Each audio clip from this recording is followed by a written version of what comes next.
டெல்லி முதலமைச்சர் அரவிந்த் கெஜ்ரிவாலின் உதவியாளர் தன்னை எட்டி உதைத்து அறைந்து கடுமையாக தாக்கியதாக ஆம் ஆத்மி எம்பி ஸ்வாதி மலிவால் கூறியதாக காவல்துறை முதல் தகவல் அறிக்கையில் கூறப்பட்டுள்ளது. ஆம் ஆத்மி மாநிலங்களவை எம்பி ஸ்வாதி மலிவால் டெல்லி முதலமைச்சரை சந்திக்க அவரது இல்லத்திற்கு சென்றபோது கடுமையாக தாக்கப்பட்டதாக சர்ச்சை ஏற்பட்டது. இது தொடர்பாக டெல்லி காவல்துறை முதல் தகவல் அறிக்கை பதிவு செய்துள்ள நிலையில் அதில் இடம்பெற்றுள்ள விவரங்கள் வெளியாகியுள்ளன. முதலமைச்சரின் உதவியாளர் பிபவ் குமார் தன்னை 7-8 முறை அறைந்தார் என்று ஸ்வாதி மலிவால் கூறியதாக முதல் தகவல் அறிக்கையில் கூறப்பட்டுள்ளது. பிபவ் குமார் தன்னை தள்ளிவிட்டதால் கீழே விழுந்ததாகவும் அப்போதும் அவர் விடாமல் தன்னை உடலெங்கும் சரமாரியாக மிதித்துள்ளதாகவும் ஸ்வாதி கூறியதாக காவல்துறை அறிக்கையில் கூறப்பட்டுள்ளது. வலி கடுமையாக இருந்ததால் பெருங்கூச்சலிட்டு அலறியதாகவும் ஆனாலும் தன்னை கத்தவிடாமல் வாயை மூடிவிட்டதாகவும் ஸ்வாதி கூறியுள்ளார். தன்னை கொன்றுவிடுவதாகவும் பிபவ் குமார் மிரட்டியதாகவும் புகாரில் கூறப்பட்டுள்ளது. இதற்கிடையே தேசிய மகளிர் ஆணையம் விசாரணைக்காக பிபவ் குமாருக்கு சம்மன் அனுப்பியிருந்த நிலையில் அவர் ஆஜராகவில்லை. ஆம் ஆத்மி எம்பி ஸ்வாதி மலிவாலை முதலமைச்சர் கெஜ்ரிவாலுக்கு எதிராக பாஜக தூண்டிவிடுவதாக டெல்லி அமைச்சர் அதிஷி குற்றம் சாட்டியுள்ளார். டெல்லியில் செய்தியாளர்களிடம் பேசிய அவர், கெஜ்ரிவால் வீட்டிற்கு சென்ற ஸ்வாதி மலிவால் முறையாக அனுமதி பெறவில்லை என கூறியுள்ளார். நுழைவு வாயிலில் இருந்த பாதுகாவலர்களோடு அவர் வாக்குவாதத்தில் ஈடுபட்டதாகவும் மிரட்டல் விடுத்ததாகவும் அதிஷி தெரிவித்துள்ளார். மலிவால் உடலில் எந்த காயமும் இல்லை என்றும் அவர் கூறியது அனைத்தும் பொய் என்றும் அதிஷி குற்றஞ்சாட்டியுள்ளார். முன்னதாக சம்பவத்தன்று என்ன நடந்தது என்பதை விளக்கும் விதமாக அமைச்சர் அதிஷி வீடியோ ஒன்றையும் வெளியிட்டார். அதில் மலிவாலை தாக்குவது போன்று எந்த காட்சிகளும் இடம்பெறவில்லை.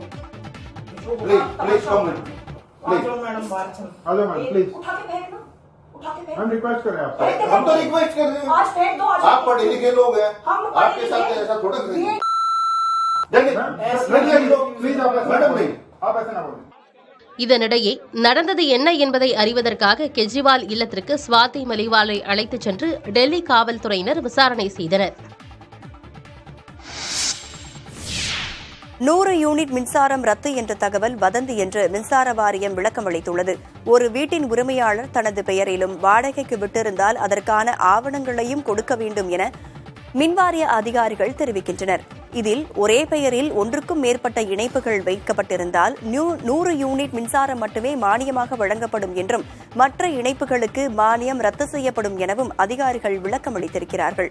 ஒரே பெயரில் இருக்கும் ஒன்றுக்கும் மேற்பட்ட இணைப்புகளை இணைக்கும் நடவடிக்கைகள் முடுக்கிவிடப்பட்டுள்ளதாகவும் இதற்காக வீடு வீடாக சென்று கணக்கீடு செய்யும் பணிகள் நடந்து வருவதாகவும் தெரிவிக்கப்பட்டுள்ளது. நீட் தேர்வு முடிவுகளை வெளியிட தடையில்லை என உச்சநீதிமன்றம் தெரிவித்துள்ளது. ராஜஸ்தான், பீகார் உள்ளிட்ட மாநிலங்களில் நீட் தேர்வு வினாத்தாள் கசிந்தது தொடர்பாக தேர்வர்கள் மற்றும் இடைத்தரகர்கள் கைது செய்யப்பட்டனர். இது தொடர்பாக விளக்கமளித்த தேசிய தேர்வு முகமை நீட் தேர்வு வினாத்தாள் கசியவில்லை என கூறியிருந்தது. இந்நிலையில் வினாத்தாள் கசிவு தொடர்பாக உச்சநீதிமன்றத்தில் பொதுநல மனு தாக்கல் செய்யப்பட்டது. இந்த வழக்கை விசாரணை செய்த நீதிபதிகள் கோடைக்கால விடுமுறைக்கு பிறகு மீண்டும் இந்த வழக்கின் விசாரணை நடைபெறும் என தெரிவித்துள்ளனர். நீட் தேர்வு முடிவுகளை வெளியிட எந்தவித தடையும் இல்லை என தெரிவித்த நீதிபதிகள் வினாத்தாள் கசிவு தொடர்பாக மத்திய அரசு பதிலளிக்க வேண்டும் என உத்தரவு பிறப்பித்தனர். நாடு முழுவதும் கடந்த 5ஆம் தேதி நடைபெற்ற நீட் தேர்வு முடிவுகள் ஜூன் 14ஆம் தேதி வெளியாக இருக்கிறது. அரசு கலை அறிவியல் கல்லூரிகளில் காலியாக உள்ள 4000 உதவி பேராசிரியர் பணியிடங்களுக்கு இதுவரை 73,725 பேர் விண்ணப்பம் செய்துள்ளதாக தெரிவித்த ஆசிரியர் தேர்வு வாரியம் விண்ணப்பங்களில் நாளை மறுநாள் வரை திருத்தம் மேற்கொள்ள அவகாசம் வழங்கியிருக்கிறது. தமிழகத்தில் அரசு கலை மற்றும் அறிவியல் கல்லூரிகளில் 7000க்கும் மேற்பட்ட உதவி பேராசிரியர் பணியிடங்கள் காலியாக உள்ளன. அவற்றில் 4000 காலி பணியிடங்களில் நிரப்புவதற்கான போட்டித் தேர்வு அறிவிப்பாணையை ஆசிரியர் தேர்வு வாரியம் கடந்த மார்ச் 14ஆம் தேதி வெளியிட்டது. தகுதியானவர்கள் தேர்வுக்கு மே 15ஆம் தேதி வரை விண்ணப்பிக்கலாம் என தெரிவிக்கப்பட்டிருந்தது. அதன்படி தேர்வுக்கு விண்ணப்பிக்கும் கால அவகாசம் கடந்த புதன்கிழமையுடன் நிறைவு பெற்றது. இந்த தேர்வெழுத தமிழகம் முழுவதும் 73,255 பட்டதாரிகள் விண்ணப்பித்துள்ளனர். தற்பொழுது விண்ணப்பங்களில் திருத்தங்கள் மேற்கொள்ள ஆசிரியர் தேர்வு வாரியம் வாய்ப்பு வழங்கி இருக்கிறது. திருத்தம் மேற்கொள்ளாதவர்கள் www.trb.tn.gov.in என்ற இணையதளம் மூலம் மே 19ஆம் தேதி மாலை 5 மணிக்குள் திருத்தம் செய்யலாம் என தெரிவிக்கப்பட்டுள்ளது. கூடுதல் விவரங்களை மேற்கண்ட இணையதளத்தில் அறிந்து கொள்ளலாம் எனவும் ஆசிரியர் தேர்வு வாரியம் தெரிவித்துள்ளது. தமிழ்நாட்டிற்கு மிக கனமழை எச்சரிக்கை விடுக்கப்பட்டுள்ள நிலையில் 4 மாவட்டங்களில் மீட்புக் குழு தயார் நிலையில் இருப்பதாக மாநில பேரிடர் மீட்புப் படை விளக்கமளித்துள்ளது. அடுத்த 4 நாட்களுக்கு தமிழ்நாட்டில் மிக கனமழை பெய்ய வாய்ப்புள்ளதாக ஆரஞ்ச் எச்சரிக்கை விடுக்கப்பட்டுள்ளது. இதனையொட்டி முன்னெச்சரிக்கையாக மீட்புப் படை வீரர்கள் தயார் நிலையில் உள்ளனர். ஒரு குழுவுக்கு 30 வீரர்கள் என்ற அடிப்படையில் 300 வீரர்கள் 10 குழுக்களாக 4 மாவட்டங்களில் முகாமிட்டுள்ளனர். அதன்படி நெல்லை, கன்னியாகுமரி, நீலகிரி ஆகிய மாவட்டங்களில் தலா 90 வீரர்களும், கோவை மாவட்டத்தில் 30 வீரர்களும் முகாமிட்டுள்ளனர். மேலும் தமிழ்நாடு அரசின் கோரிக்கைப்படி அரக்கோணத்தில் தேசிய பேரிடர் மீட்புப் படையினரும் தயார் நிலையில் உள்ளனர்.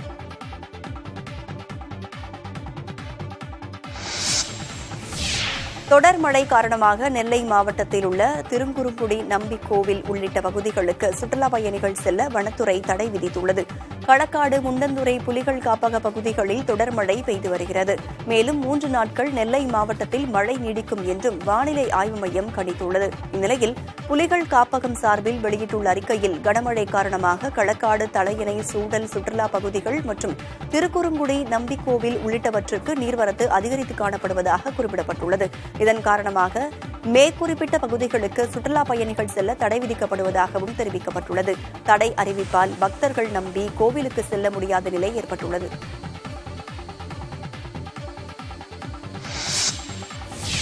சத்தியமங்கலம் அருகே முற்றிலும் சேதமடைந்த நிலையில் மலை கிராமத்திற்கு இயக்கப்பட்ட அரசு பேருந்து புதிய தலைமுறை செய்தி எதிரொலியாக சீரமைக்கப்பட்டு புதுப்பொலிவு பெற்றுள்ளது.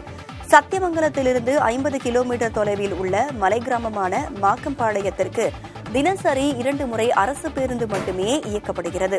இந்த வழித்தடத்தில் உள்ள கடம்பூர் மலை கிராமங்களைச் சேர்ந்த மக்கள் மருத்துவம் உள்ளிட்ட பல்வேறு தேவைகளுக்காக சத்தியமங்கலம் செல்ல இது மட்டுமே பொது போக்குவரத்து. ஆனால் இந்த பேருந்தின் கைப்பிடி கம்பிகள், இருக்கைகள், மேற்கூரை, தரைதளம் என அனைத்துமே சேதமுற்ற நிலையில் இருந்தன. இதுபற்றி கடந்த 13ஆம் தேதி புதிய தலைமுறையில் செய்தி வெளியானது. இதனையடுத்து தமிழ்நாடு அரசு போக்குவரத்து கழகம் இந்த பேருந்தை சீரமைத்து பழுது நீக்கி புதிதாக வர்ணம் பூசி புதுப்பொலிவுடன் மாற்றியுள்ளது. குட்டிப்புலி என மலை கிராம மக்களால் அழைக்கப்படும் இந்த பேருந்து இன்று புதுப்பொலிவுடன் சத்தியமங்கலத்திலிருந்து மாக்கம்பாளையத்திற்கு தனது சேவையை தொடங்கியது.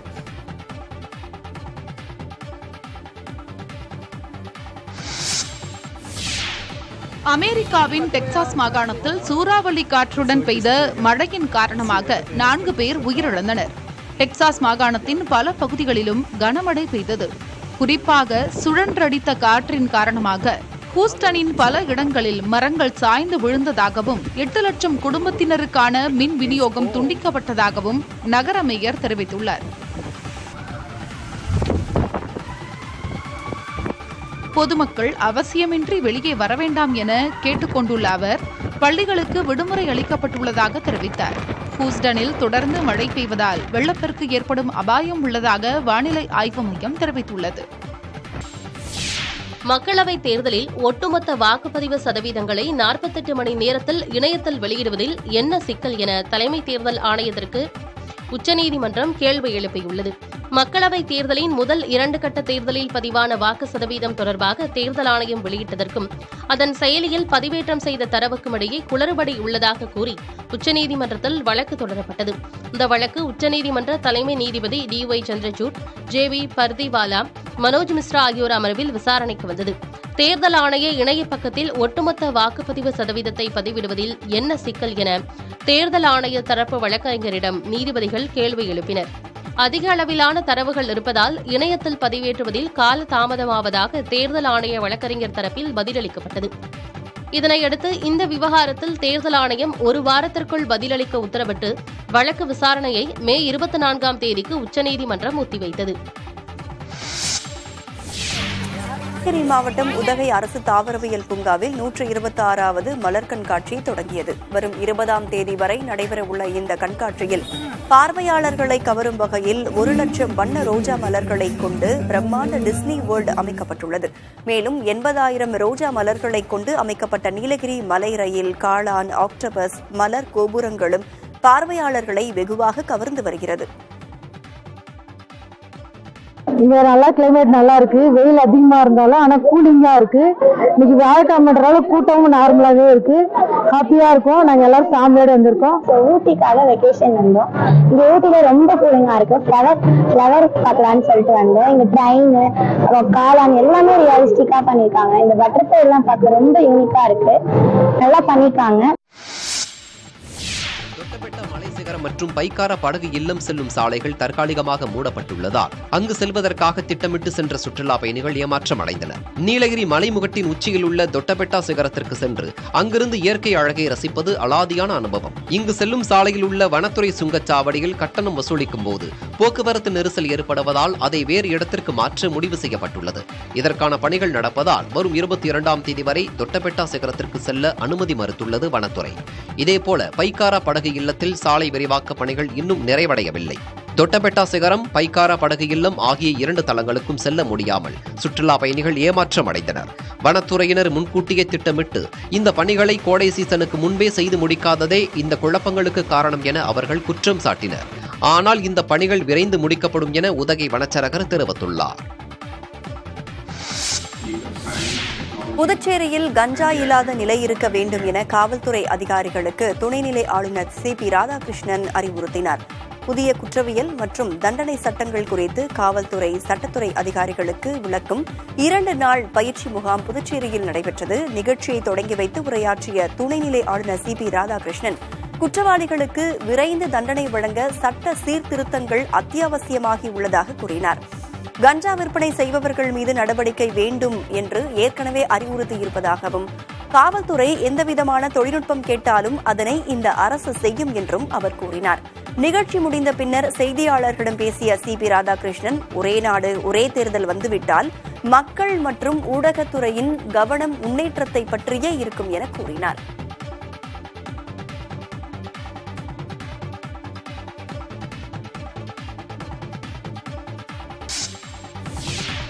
வரத்து குறைந்ததால் மல்லிகைக்கு பெயர் போன மதுரையிலேயே அதன் விலை 1 கிலோ 600 ரூபாயாக அதிகரித்துள்ளது.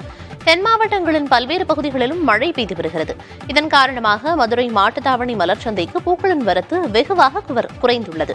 எனவே 200 ரூபாய்க்கு விற்பனை செய்யப்பட்ட 1 கிலோ மல்லிகை பூ தற்போது 3 மடங்கு விலை அதிகரித்து 600 ரூபாய்க்கு விற்கப்படுகிறது. பிச்சிப்பூ 1 கிலோ 500 ரூபாய்க்கும், முல்லை 1 கிலோ 300 ரூபாய்க்கும், செவ்வந்தி 1 கிலோ 250 ரூபாய்க்கும் விற்கப்படுகிறது. முகூர்த்த நாட்கள் வருவதால் பூக்கள் விலை மேலும் உயர வாய்ப்புள்ளதாக வியாபாரிகள் கூறுகின்றனர். சென்னையில் தங்கத்தின் விலை சிறிய இறக்கம் கண்டுள்ளது. வெள்ளி விலையில் மாற்றமில்லை. இன்று காலை நிலவரப்படி 22 காரட் ஆபரண தங்கம் கிராமிற்கு 25 ரூபாய் விலை குறைந்து 6770 ரூபாய்க்கும், 1 சவரன் 200 ரூபாய் விலை இறங்கி 54,160 ரூபாய்க்கும் விற்பனை செய்யப்படுகிறது. வெள்ளி விலையில் மாற்றமில்லாமல் 1 கிராம் 92 ரூபாய் 50 காசுகளுக்கு விற்பனையாகிறது.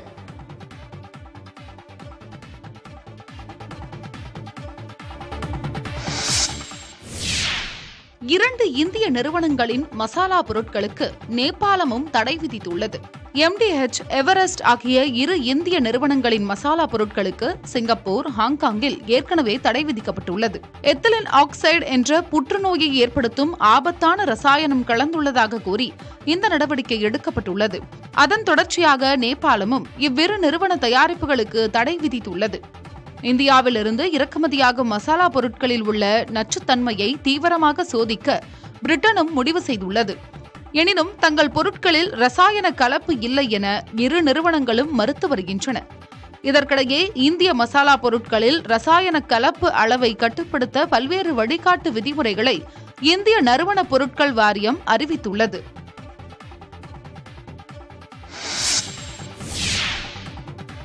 நடிகர் ஃபஹத் ஃபாசிலின் புதிய படத்தை ஜீத்து ஜோசப் இயக்குகிறார். சமீபத்தில் ஜீத்து மாதவன் இயக்கத்தில் ஃபஹத் ஃபாசில் நடிப்பில் வெளியான ஆவேசம் திரைப்படம் கலவையான விமர்சனங்களை பெற்றது. இந்த படம் வெளியான முதல் 5 நாட்களில் உலக அளவில் 100 கோடி ரூபாய் வசூலை வாரி குவித்து சாதனை படைத்ததாக கூறப்படுகிறது. இந்த நிலையில் திருஷ்யம் படத்தை இயக்கிய ஜீத்து ஜோசப் இயக்கத்தில் உருவாகும் புதிய படத்தில் ஃபஹத் ஃபாசில் நடிக்கவுள்ளார். இந்த படத்தை E4 என்டர்டெயின்மெண்ட் நிறுவனம் தயாரிக்கிறது. இதுகுறித்த அறிவிப்பை படக்குழு X தளத்தில் புகைப்படத்துடன் வெளியிட்டு அதிகாரப்பூர்வமாக அறிவித்துள்ளது. தெலுங்கு நடிகர் விஜய் தேவரகொண்டாவுடன் புதிய படத்தில் நடிகை சாய் பல்லவி நடிக்க உள்ளதாக தகவல் வெளியாகியுள்ளது. தெலுங்கு சினிமாவில் முன்னணி நடிகரான விஜய் தேவரகொண்டா, கீத கோவிந்தம், அர்ஜுன் ரெட்டி உள்ளிட்ட படங்களின் மூலம் தனக்கென ரசிகர் பட்டாளத்தை கொண்டவர். மேலும் இவரின் நடிப்பில் வெளிவந்த சில படங்கள் வெற்றி பெறாவிட்டாலும் இவரின் புதிய படங்களின் மீது ரசிகர்களின் எதிர்பார்ப்பு அதிகரித்துள்ளது. இந்நிலையில் ரவி கிரண் கோலா இயக்கத்தில் விஜய் தேவரகொண்டா நடிக்கும் நிலையில் இவருக்கு ஜோடியாக நடிகை சாய் பல்லவி நடிக்க உள்ளதாக தகவல் வெளியாகியுள்ளது.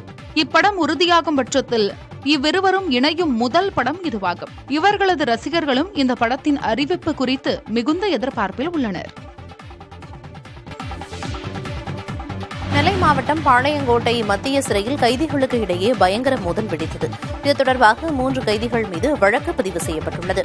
பாளையங்கோட்டை சிறையில் சமுதாய ரீதியாக கைதிகளுக்குள் தகராறு ஏற்படுவது தொடர்கதையாகி வருவதாக கூறப்படுகிறது. இந்நிலையில் சிறையில் உள்ள கைதி பேரன்பராஜை சக கைதிகளான மணிகண்ட செல்வன், ராஜகோபால், விக்னேஷ் ஆகியோருக்கும் இடையே உணவு வாங்குவதில் தகராறு ஏற்பட்டு கைகலப்பாக மாறியது. இதில் காயமடைந்த கைதி பேரன்பராஜ் மருத்துவமனைக்கு அனுப்பி வைக்கப்பட்டுள்ளார். இதைத் தொடர்ந்து தாக்குதலில் ஈடுபட்ட 3 கைதிகள் மீது பெருமாள்புரம் காவல் நிலையத்தில் வழக்கு பதிவு செய்யப்பட்டுள்ளது. சீன பொருட்கள் இந்தியாவில் குவிக்கப்படும் அபாயம் இருப்பதாகவும் எச்சரிக்கையாக இருக்க வேண்டும் என்றும் மத்திய அரசை இந்திய ஏற்றுமதியாளர்களின் சங்கங்களின் கூட்டமைப்பு வலியுறுத்தியுள்ளது. அமெரிக்காவுக்கும் சீனாவுக்கும் இடையே வர்த்தக போர் நடந்து வருகிறது. இதன் ஒரு பகுதியாக சீன பொருட்கள் பலவற்றுக்கு அமெரிக்க அரசு வரிகளை கடுமையாக அதிகரித்து உள்ளது. இதனால் மின்சார வாகனங்கள் உள்ளிட்ட தங்கள் பொருட்களை இந்தியா போன்ற நாடுகளில் குவிக்க சீனா முயற்சிக்கும் என இந்திய ஏற்றுமதியாளர்களின் சங்கங்களின் கூட்டமைப்பு எச்சரித்துள்ளது. எனவே சீனாவிலிருந்து வரும் இறக்குமதி பொருட்களை அரசு உன்னிப்பாக கவனிக்க வேண்டும் என்றும் அதன் அளவு அதிகரித்தால் உடனடியாக நடவடிக்கை எடுக்க வேண்டும் என்றும் அந்த அமைப்பு தெரிவித்துள்ளது. எனினும் அமெரிக்காவின் முடிவு இந்திய நிறுவனங்களுக்கு புதிய ஏற்றுமதி வாய்ப்புகளை உருவாக்கியுள்ளதை மறுக்க இயலாது என அந்த அமைப்பு கூறியுள்ளது. வாரத்தின் கடைசி வர்த்தக தினமான இன்று இந்திய பங்குச்சந்தைகள் ஏற்றத்துடன் நிறைவடைந்தன. வர்த்தக முடிவில் மும்பை பங்குச்சந்தையின் சென்செக்ஸ் 253 புள்ளிகள் உயர்ந்து 73,917 புள்ளிகளில் நிறைவடைந்தது. தேசிய பங்குச்சந்தையின் நிப்டி 62 புள்ளிகள் அதிகரித்து 22,466 புள்ளிகளில் முடிவடைந்தது. M&M நிறுவன பங்குகள் 5 விழுக்காட்டிற்கும் மேல் ஏற்றம் கண்டன. Reliance industries, ITC, JSW steel உள்ளிட்ட நிறுவன பங்குகளும் விலை உயர்ந்து காணப்பட்டன. இந்திய நிறுவனங்கள் 4ஆம் காலாண்டு நிதிநிலை அறிக்கைகளை வெளியிட்டு வருவது அமெரிக்க மைய வங்கி கடன்களுக்கான வட்டி விகிதங்கள் குறித்து எடுக்க உள்ள முடிவுகள் தொடர்பான எதிர்பார்ப்பு போன்றவை பங்குச்சந்தைகளில் ஏற்ற இறக்கங்கள் இருப்பதற்கு காரணமாக கூறப்படுகிறது. சர்வதேச சந்தையில் பிரெண்ட் கச்சா எண்ணெய் ஒரு பீப்பாய் 25 சென்ட் அதிகரித்து $83.48 வர்த்தகமானது. அந்நிய முதலீட்டாளர்கள் நேற்று பங்குச்சந்தைகளில் 776 கோடி ரூபாய் மதிப்பீட்டில் பங்குகளை விற்றுள்ளதாக புள்ளி விவரங்கள் கூறுகின்றன. குலசேகரப்பட்டினத்தில் விண்வெளி பூங்கா அமைக்கப்பட உள்ளதாக அதிகாரப்பூர்வ அறிவிப்பு வெளியாகியுள்ளது. தூத்துக்குடி மாவட்டம் குலசேகரப்பட்டினத்தில் 950 கோடி ரூபாய் மதிப்பில் 2233 ஏக்கர் பரப்பளவில் இந்தியாவின் 2வது விண்வெளி ஏவுதளம் அமைக்கப்பட்டு வருகிறது. இதனிடையே குலசேகரப்பட்டினத்தில் விண்வெளி பூங்கா அமைக்க தமிழ்நாடு தொழில் வளர்ச்சிக் கழகம் மற்றும் இஸ்ரோவின் இன்ஸ்பேஸ் நிறுவனம் இடையே புரிந்துணர்வு ஒப்பந்தம் கையெழுத்தானது. குலசேகரப்பட்டினத்தில் 1500 ஏக்கர் பரப்பில் விண்வெளி ஆய்வு மையத்திற்கு அருகே விண்வெளி தொழிற்சாலை மற்றும் உந்து சக்தி பூங்காவை அமைப்பதற்கான அறிவிப்பை டிட்கோ அதிகாரப்பூர்வமாக வெளியிட்டுள்ளது. விண்வெளி பூங்கா அமைப்பதற்கான நிலம் கையகப்படுத்தும் பணிகள் நடைபெற்று வருவதாக டிட்கோ கூறியுள்ளது. விண்வெளித்துறையில் 100 விழுக்காடு அந்நிய நேரடி முதலீடு என்ற சமீபத்திய அறிவிப்பு உலக முதலீட்டாளர்களை விண்வெளித்துறையில் முதலீடு செய்ய ஊக்குவிக்கும் என்றும் தமிழ்நாடு விண்வெளி விரிகுடாவாக உருவாகும் என்றும் டிட்கோ தெரிவித்துள்ளது.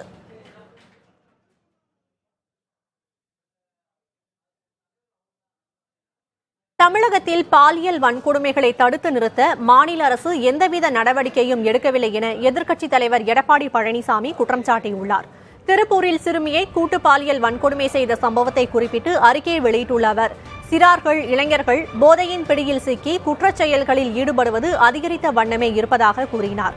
தொடர்ச்சியாக பெண்களுக்கு எதிரான குற்றங்களை தடுத்து நிறுத்துவதற்கு எவ்வித நடவடிக்கையும் எடுக்காமல் அரசு இருப்பதாக கூறி கண்டனம் தெரிவித்துள்ளார். மேலும் திருப்பூர் பாலியல் வன்கொடுமை வழக்கில் தொடர்புடைய குற்றவாளிகளுக்கு கடும் தண்டனை பெற்றுத்தர வேண்டும் என வலியுறுத்தியுள்ளார். அரசு பள்ளி ஆசிரியர்களுக்கான பொது இடமாறுதல் கலந்தாய்வில் பங்கேற்பதற்கு விண்ணப்பிக்க இன்றுடன் கால அவகாசம் முடிவடைகிறது. தமிழகத்தில் அரசு பள்ளிகளில் பணிபுரியும் அனைத்து வகை ஆசிரியர்களுக்குமான பொது மாறுதல் கலந்தாய்வு மே 24ஆம் தேதி முதல் ஜூன் 30ஆம் தேதி வரை நடைபெறவுள்ளது. தாங்கள் பணிபுரியும் பள்ளிகளில் இருந்து வேறொரு பள்ளிக்கு இடமாறுதல் பெற விருப்பம் உள்ளவர்கள் கல்வி மேலாண்மை தகவல் முகமை செயலி மூலம் விண்ணப்பம் செய்யலாம் என்று பள்ளிக்கல்வித்துறை ஏற்கனவே அறிவித்திருந்தது. அதன்படி மாறுதல் பெறுவதற்கான கலந்தாய்வில் பங்கேற்பதற்கான விண்ணப்ப பதிவு கடந்த மே 12ஆம் தேதி தொடங்கி இன்றுடன் முடிவடையவுள்ளது. இடமாறுதல் கலந்தாய்வில் பங்கேற்க இதுவரை 63,433 ஆசிரியர்கள் விண்ணப்பித்துள்ளனர்.